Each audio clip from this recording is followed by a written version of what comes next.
So what was mentioned in the title is entirely true. I did actually take this exam, and I'm not just talking about the course, the whole exam for free. And I have scored incredibly well, and that is something that we're going to talk about in this video. But before I start, I must just give a quick intro about the exam. First, I assume that it goes without saying, if you have clicked this video, you know that this is an English testing exam, and you have probably realized by now that the English language is currently extremely important in the world of academics. But judging by all the educational videos on YouTube, I would say Hindi is also just as important. But with regards to English, you have two choices. You have the IELTS exam and you have the TOEFL exam. As to which one is better for you, well, that depends on two things. That depends on the place that you want to apply with the score to, and on whether you prefer to write out your answer or you prefer multiple choice type questions. Now, both do have multiple choice type questions, but the TOEFL exam is a lot more MCQ based, and that is why for me this is definitely the better choice. But if you're interested in the IELTS exam, I have covered that in another video. So from now on, I'm just going to talk about the TOEFL exam. And this exam involves 4 parts: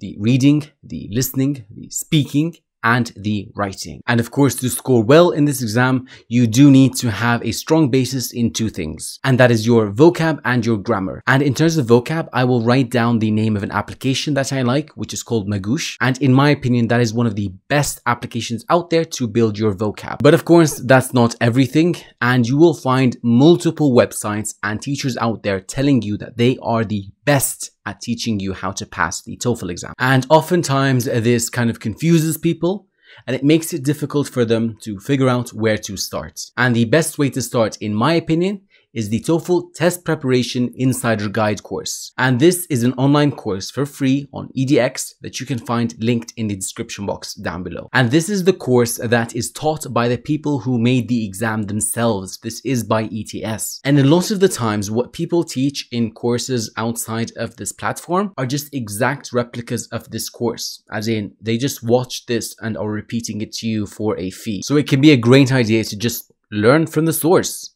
And another way to learn from the source is to, if possible, access the ETS guidebook for the TOEFL exam. And while this is a very helpful part of this process, it is oftentimes seen by many students as financially not exactly worth it. And from an international student's perspective, given that the wages are very different from one country to another, and whereas in the US, where this may be a small percentage of your monthly income, in another country, this can be your entire yearly income.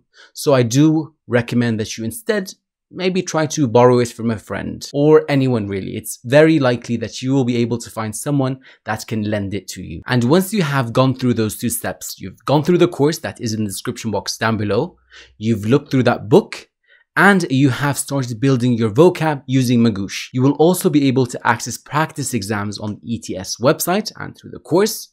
And it also has an e-rater that will help rate your writings and other pieces. And that will not just help you be better prepared for the exam in terms of knowledge, but also in terms of stress, because you will be more used to this experience. But if you've gone through these processes and still have time, but only if you've gone through them first, then you can start to go around YouTube and you will find multiple helpful videos. But the one thing that you may not find is how to take it for free. And that's what I did. You see, this exam is administered by the US. So logically speaking, if you want it for free, you're going to have to try to get it from the US somehow. And luckily, in many countries, the US have their own representative, which is the US Embassy. And unlike many other embassies, the US Embassy offers a lot of scholarship programs. And the thing with these scholarship programs is they oftentimes require a TOEFL result. However, if you do not provide a TOEFL score, which I did not, then the US government will actually sponsor your exam. And that's the route that I took. I got an exam sponsored under a US Embassy scholarship, and even though I didn't actually go through with the entire scholarship, I now had a free TOEFL certificate that I obtained from the US Embassy that I used to apply to completely independent universities, irrelevant of this scholarship program. Because there truly are so many amazing scholarships out there, and I actually have a playlist that you can check out. And oftentimes with these scholarships, especially the governmental ones, you can take advantage of just one part and then continue on to a completely different one in another country. But of course, you can also learn so many things at home for free from top universities, and you can check some of those out in my online courses playlist. And if you have any questions, please let me know in the comments down below.